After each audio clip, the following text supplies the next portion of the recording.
এটা কি বলো তো? কার কার মনে পড়ছে ছোটবেলার কথা? আমি তো ছোটবেলায় এটা দিয়েই সাজতাম। এটা হলো কি শৃঙ্গার। 11টা। এটা হচ্ছে আমার এত ফেভারিট ছিল ছোটোর থেকেই। যখন যেমন ড্রেস পরতাম ড্রেসের ম্যাচিং এসে টিপ দেওয়া যেত, এত ভালো লাগতো। তো এটা সম্পর্কে আমি আমার রাধিকার সাথে গল্প করছিলাম একদিন, যে তোকে এমন একটা আমি কালার কিনে দিব যেটা তুই হচ্ছে গিয়ে তোর ড্রেসের ম্যাচিংয়ে তুই পরতে পারবি কপালে। হচ্ছে গিয়ে এই সিঙ্গারটা মা রাধিকাকে দিল চিলড্রেন্স ডে উপলক্ষে গিফট। তো রাধিকা এটা হচ্ছে গিয়ে পড়েছে আনার পরে। তা আমি এখন এটা দিয়ে একটু সাজুগুজু করবো। আচ্ছা, কোন কালারটা পরবো এটা রাধিকা আমাকে চুজ করে দেবে, বলো কোনটা? এটা? ইয়েস, আমার ড্রেসের সাথে ম্যাচিং হয়ে যাবে রে।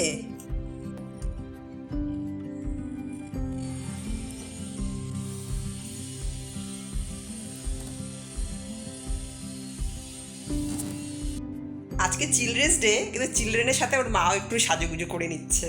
আমাদের আর কি সাজুগুজু, মানে আমার বিশেষ করে এই ছোট্ট একটা টিপ আর হালকা লিপস্টিক, এই আমার সাজুগুজু, তাই না? তোমরা সবসময় দেখোই আমাকে সমস্ত ভিডিওতে। আচ্ছা, আমরা তো টোটোতে করে তো ময়নাগুড়ি পার্কে যাচ্ছি। মা পার্কে যেতে যেতে কি প্ল্যান করছে বলো তো? আমরা যেন মন্দারমণি যাই, মানে এমন করে মা বললো এটা যেন ময়নাগুড়ির পাশেই, ময়নাগুড়ি আর মন্দারমণি ম আছে বলে যেন একই হয়ে গেল। হ্যাঁ, যাই হোক, মার আশা নিশ্চয়ই একদিন পুরা হবে। আমরা সবাই মিলে মন্দারমণি যাবো। মা যেতে চাচ্ছিল মন্দারমণি, আর মাকে নিয়ে এলাম ময়নাগুড়ির পার্কে। যাই হোক, অল্পতেই সন্তুষ্ট থাকা ভালো, তাই না? তাহলে চলো তোমরাও আমাদের সাথে চলো, একটুখানি তোমাদেরকে দেখাই কেমন এই ময়নাগুড়ি শিশু উদ্যান। চিলড্রেন্স ডে উপলক্ষে রাধিকার তো আজকে সকালবেলা এনজয়মেন্ট হয়েছে স্কুলে। তো স্কুল থেকে এসে ও আবার বায়না করছে যে আজকে চিলড্রেন্স ডে, চলো আমাকে শিশু উদ্যানে নিয়ে যাবে।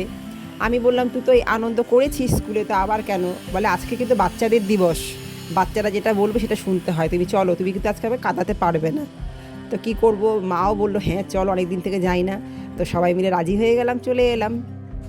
আমি এই শিশু উদ্যানে এর আগেও অনেকবার এসেছি রাধিকাকে নিয়ে, ভ্লগ শেয়ার করেছি। তো তোমাদের সাথে আমি আরও একবার শেয়ার করি, আশা করি তোমাদের ভালো লাগবে। যারা যারা ভুলে গেছে ওদের জন্য ভালোই হবে, তাই না? মনে আছে মা ছোটবেলায় রাধিকাকে নিয়ে তুমি বসেছিলে এই জায়গাটাতে, একটা টুপি পরে বসেছিল? হ্যাঁ, মনে আছে তো রাধিকা ফটোটা? আমি যদি পাই, এটা হচ্ছে গুগল ফটোজে গিয়ে যেমন বলা তেমন কাজ। রাধিকার সামনে জাস্ট একটু বললাম গুগল ফটোজে গিয়ে আমি এটা সার্চ করব ফটোটা। হ্যাঁ, তো হচ্ছে গিয়ে বলতে বলতে রাধিকা হাত থেকে ফোনটা নিয়ে গুগল ফটোজে গিয়ে দেখো সেই মানে 7-8 বছর আগের ফটো ও খুঁজে বের করে দিল আমাকে। আর দেখো দেন আর নাও, তখন কেমন ছিল আর এখন কেমন, একদম চেঞ্জ না রাধিকা, একদম কিন্তু চেঞ্জ না।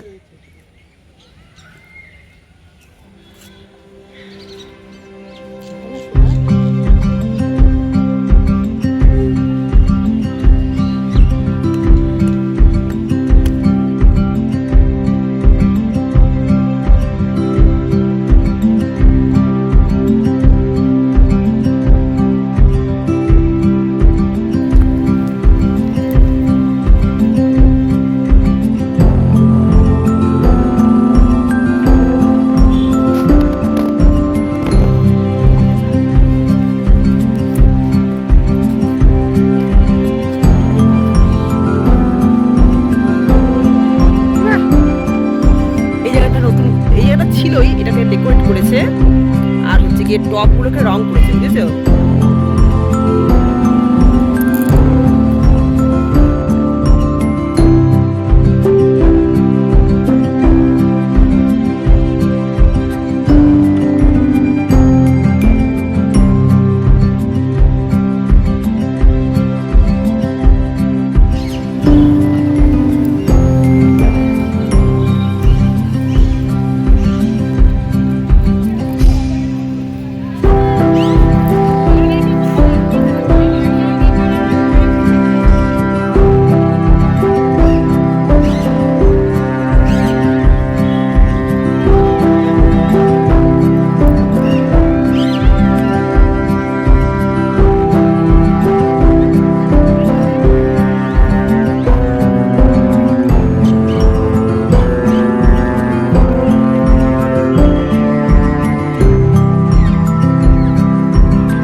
আমি তো ভেবেছিলাম আজকে চিলড্রেন্স ডে, পার্কে পাই দেওয়া যাবে না, এত ভিড় হবে। তো আজকে এসে দেখি একদম উল্টো। রাধিকা বেশিরভাগ দিনই এই দোলনাগুলোতে উঠতেই পারে না, এত ভিড় থাকে। তো আজকে দেখি একদম ফাঁকা, কী জানি কেন। আসলে মনে হয় স্কুলে গেছিলো না সব বাচ্চাগুলো, সকালবেলা ঘুম থেকে উঠেছে, আবার সাজুগুজু করেছে, অনেকেরই প্রোগ্রাম ছিল, যেমন খুশি সাজও ছিল বাচ্চাদের, সবাই মানে ক্লান্ত হয়ে গেছে। তো আজকে বেশি কেউ আসেনি। যাই হোক, রাধিকা একটা মন প্রাণ ভরে এক দোলনায় দুলতে পারছে। পিড়ি পিড়ি, এটাকে বলে পিড়ি। মা বলছে এটাকে পিড়ি, তুমি পিড়িতে বসো।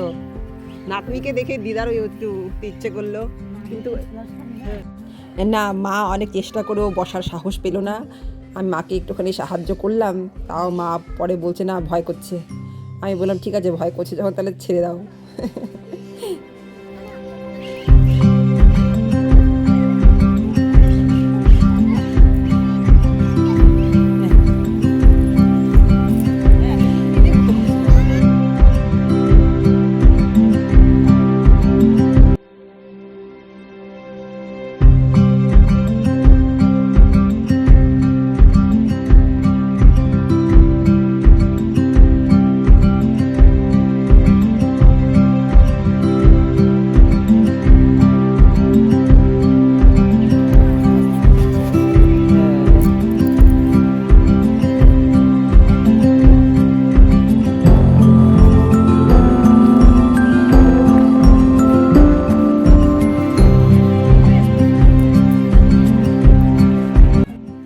ওই দেখো, মা হচ্ছে গিয়ে, মার এই দোলনাটা ভীষণ ফেভারিট।